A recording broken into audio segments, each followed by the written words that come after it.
अगला जो वीडियो है हमारा वो है संगोष्ठी और सेमिनार के ऊपर। ठीक है, तो यहाँ से भी जो है सवाल काफ़ी पूछे जाते हैं एग्जाम में।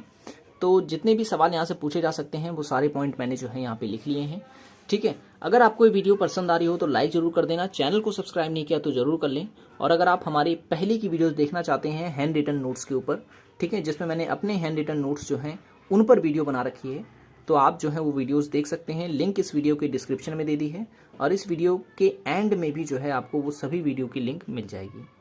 ठीक है, तो वीडियो को एंड तक जरूर देखें, वीडियो पसंद आए तो लाइक जरूर करें। तो चलिए शुरू करते हैं आज का वीडियो। संगोष्ठी और कार्यशाला, जिसे इंग्लिश में कहते हैं हम सेमिनार वर्कशॉप, और उसके बाद हम चर्चा करेंगे कॉन्फ्रेंस की और सिंपोजियम की। ठीक है, ये चार ऐसे टॉपिक हैं जहाँ से क्वेश्चंस पूछे जाते हैं, और जिस तरह के क्वेश्चन पूछे जाते हैं वो मैंने आपको ऑलरेडी जो है प्रीवियस ईयर के क्वेश्चंस में करवा रखे हैं। अगर आपने वो नहीं देखे हैं तो आप उसे ज़रूर देखें। रेगुलर जो है मैं सुपर इम्पोर्टेंट क्वेश्चंस की वीडियोस डालता रहता हूं, तो अगर आप वो नहीं देख रहे हैं तो आप उसे ज़रूर देखा करें, क्योंकि मैं उसमें हर एक टॉपिक के सवाल लेके आता हूँ और एक्सप्लेन करके बताता हूँ उस पर। ठीक है, तो उसमें ही मैं इस तरह के सवाल भी बनाकर आपको कराता रहता हूँ इससे जुड़े हुए। तो पहले बात करते हैं संगोष्ठी की, इंग्लिश में जिसे हम कहते हैं सेमिनार। देखिए, संगोष्ठी की अगर हम बात करें तो संगोष्ठी जो होती है वो सामान्यतः 90 मिनट से 3 घंटे तक की अवधि की होती है। ठीक है, या कहें कि 1.5 घंटे से 3 घंटे की अवधि तक की होती है।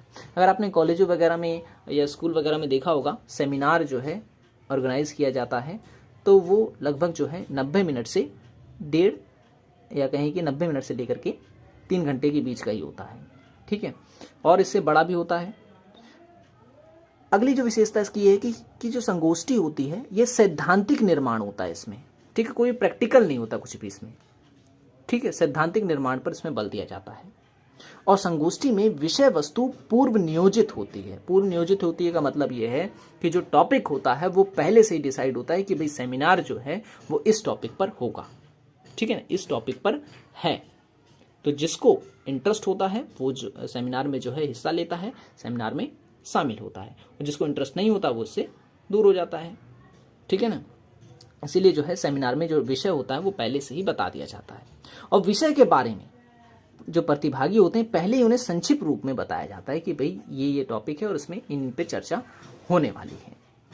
ठीक है, ये पॉइंट आपको याद रखना है कि विषय के बारे में इसमें पहले से बताया जाता है। असर्शन और रीजनिंग पे जो है यहाँ से क्वेश्चन बना भी है कई बार। ठीक है, कि विषय के बारे में पहले से बता दिया था किसमें, तो सेमिनार में बताया जाता है। ठीक है, कार्यशाला या कॉन्फ्रेंस ना लिखें इसमें। अगला जो पॉइंट है जो आपको याद रखना है सेमिनार के ऊपर, संगोष्ठी के ऊपर, कि जो संगोष्ठी होती है वो आमतौर पर 10 से 50 व्यक्तियों के समूहों के लिए आयोजित की जाती है। 10 से 50 प्रतिभागी ही इसमें होते हैं, ज़्यादा भी हो सकते हैं, लेकिन अगर 100 से अधिक हैं तो कहा जाता है कि जो संगोष्ठी है वो सफल हुई है। सफल हुई है का मतलब एकदम सही से आयोजित हुई, सफल हुई, अधिकतर लोगों ने इसमें हिस्सा लिया, तो हम कहते हैं कि भाई जो हमारा संगोष्ठी थी या सेमिनार जो था वो सक्सेसफुल रहा। लेकिन अगर लोगों की संख्या कम होती है, लोग कम इसमें भागीदार होते हैं, तो जो है सेमिनार को असफल बताया जाता है। ठीक है ना, इसका मतलब ये हुआ कि सेमिनार सफल नहीं हुआ, लोगों ने इसमें रुचि नहीं ली। कार्यशाला, अब कार्यशाला से जुड़े हुए जो महत्वपूर्ण बिंदु हैं उन्हें भी आपको जो है याद रखना है, यहाँ से भी क्वेश्चंस बनते हैं। जैसे कार्यशाला की अगर हम बात करें तो कार्यशाला जो होती है वो दीर्घ अवधि की होती है। दीर्घ अवधि की होती है का मतलब ये है कि लंबे समय के लिए होती है, जैसे कि 3 दिन से 10 दिन तक की होती है ये। ठीक है, कार्यशाला का अगर जिसे इंग्लिश में कहते हैं वर्कशॉप, ठीक है, ये 3 दिन से 10 दिन तक की होती है, और इसमें सैद्धांतिक निर्माण पे बल नहीं दिया जाता, ये व्यवहारिक प्रयोग होता है इसमें, यानी कि प्रैक्टिकल चीज़ों पे इसमें जो है बात की जाती है, प्रैक्टिकल चीज़ें की जाती हैं। ठीक है, वर्कशॉप, कार्यशाला यानी व्यवहारिक प्रयोग की बात करेगा, जबकि सेमिनार जो है वो सैद्धांतिक निर्माण की बात करता है। ठीक है, और कार्यशाला में भी विषय पूर्व नियोजित होता है, लेकिन विषय के बारे में कार्यशाला में भाग लेने वाले प्रतिभागियों को कुछ नहीं पता होता। मतलब ये हुआ कि जो वर्कशॉप हो रही है वो किस टॉपिक पर है ये तो उन्हें बता दिया जाएगा कि भाई इस टॉपिक पर हमारी एक वर्कशॉप है, लेकिन उसमें क्या होने वाला है, ठीक है, इसके बारे में उनको नहीं बताया जाता है, जो कि इसमें प्रतिभागी हैं, जो इसमें पार्टिसिपेट कर रहे हैं। ठीक है, इससे उनका फिर जो इंटरेस्ट जो है कम हो जाता है, तो इसलिए जो है इसमें नहीं बताया जाता। अगला है प्रतिभागियों की संख्या इसमें सीमित होती है, ठीक है ना। प्रतिभागियों की संख्या जो है इसमें सीमित होती है। ये नहीं कि भाई सबको इसमें शामिल कर लेते हैं, नहीं, ऐसा नहीं होता। इसमें जो है सीमित लोगों को ही शामिल किया जाता है, ठीक है। तो अब बात करते हैं सम्मेलन की। सम्मेलन क्या होता है?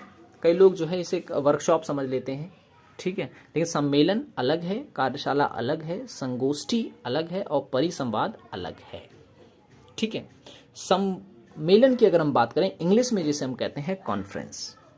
अब इसमें क्या होता है? इसमें क्या है कि ये औपचारिक बैठक होती है जहां प्रतिभागी विभिन्न विषयों पर सूचना एवं विचारों का आदान प्रदान करते हैं। मतलब ये हुआ कि एक प्रकार से ये ऑफिशियल मीटिंग होती है। कोई भी अगर निर्णय लेना है, ठीक है, जैसे मान लो कोई डिपार्टमेंट है, ठीक है, जैसे कि हम एग्जांपल ले लेते हैं, जैसे कि सोशल वेलफेयर डिपार्टमेंट है, ठीक है। अब उसे कोई निर्णय लेना है तो वो क्या करेगा?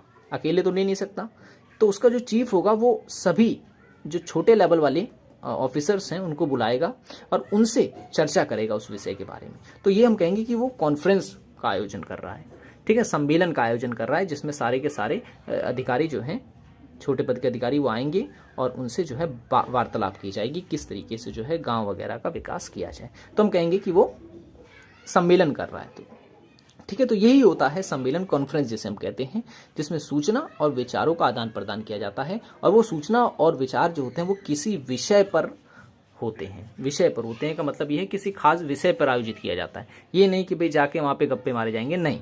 कॉन्फ्रेंस में भी विषय होता है और सूचनाओं का आदान प्रदान किया जाता है और एक निर्णय लिया जाता है, ठीक है। इसमें निर्णय भी याद रखना है आपको, एक निर्णय निकल के आता है इसमें। अब जो सम्मेलन होता है ये 3 स्तर पे इसे हम देख सकते हैं, एक क्षेत्रीय, राष्ट्रीय और अंतर्राष्ट्रीय। क्षेत्रीय स्तर पे सम्मेलन क्या होता है? क्षेत्रीय स्तर का मतलब है जो एकदम क्षेत्र पे होता है, जैसे स्कूल में हो गया, ठीक है, या किसी छोटी सोसाइटी में हो गया, ठीक है। तो हम इसे कहेंगे छोटे वाले सम्मेलन या क्षेत्रीय सम्मेलन, रीजनल कॉन्फ्रेंस जिसे हम कहते हैं। दूसरा होता है राष्ट्रीय सम्मेलन। राष्ट्रीय सम्मेलन जो होता है ये नेशनल लेवल पर होता है, ठीक है। नेशनल लेवल का मतलब ये होगा जैसे स्टेट लेवल पर कॉन्फ्रेंस का आयोजन किया जाएगा तो हर एक स्टेट से जो है सबको, मतलब हर एक स्टेट के लोग जो है इसमें हिस्सा लेते हैं, तो उसे हम कहते हैं राष्ट्रीय सम्मेलन। एक होता है अंतर्राष्ट्रीय सम्मेलन। अंतर्राष्ट्रीय सम्मेलन जो होता है ये एक ऐसा सम्मेलन है जो कि अंतर्राष्ट्रीय स्तर पर होता है, जिसमें विश्व के देश हिस्सा लेते हैं, ठीक है ना। तो ये आपको याद रखना है, अंतर्राष्ट्रीय सम्मेलन जो है ये विश्व स्तर पर होता है, राष्ट्रीय सम्मेलन देश स्तर, राज्य स्तर पर होता है, और क्षेत्रीय स्तर पर जो है वो क्षेत्रीय सम्मेलन होता है, ठीक है। अब बात करते हैं परिसंवाद की, ठीक है। तो परिसंवाद जो है ऑलरेडी मैंने इस पर एक वीडियो बनाया था, जिसे इंग्लिश में हम कहते हैं सिंपोजियम, ठीक है ना। तो इस पर एक वीडियो मैंने ऑलरेडी बनाया हुआ था। आपके लिए क्वेश्चन ये है, ठीक है, आपके लिए क्वेश्चन ये है कि आप ये बताएंगे कि सिंपोजियम शब्द जो है इसका अर्थ क्या होता है, ठीक है। परिसंवाद इसे हम हिंदी में कहते हैं, लेकिन अगर मैं आपसे पूछूं कि आप इसका अर्थ जो है 2 से 3 शब्दों में बताएं, तो आप इसका अर्थ क्या बताएंगे, ठीक है, परिसंवाद का। ये आपके लिए क्वेश्चन है, इसका आंसर जो है आपको मुझे कमेंट बॉक्स में बताना है, ठीक है। देखते हैं कितने लोग इसका आंसर देते हैं। 2 से 3 शब्दों में होना चाहिए, उससे ज़्यादा नहीं, ठीक है। तो वीडियो अगर पसंद आई हो तो लाइक जरूर कर देना, चैनल को सब्सक्राइब नहीं किया तो जरूर कर लें, और अगर आप हमारी पहले की वीडियोस को देखना चाहते हैं तो उसे आप जरूर देखें, ठीक है। ऐसे ही हैंड रिटन नोट्स पे मैंने बना रखी है वीडियो, लिंक आपको इस वीडियो की डिस्क्रिप्शन में मिल जाएगा, और ये वीडियो जहाँ ख़त्म हो रही है वहाँ पर भी ऊपर जो है आपको लिंक मिल जाएगा, वहाँ पर भी क्लिक करके आप हमारी वीडियो को देख पाएंगे। तो अब मिलेंगे नेक्स्ट वीडियो में। Thanks for watching this video.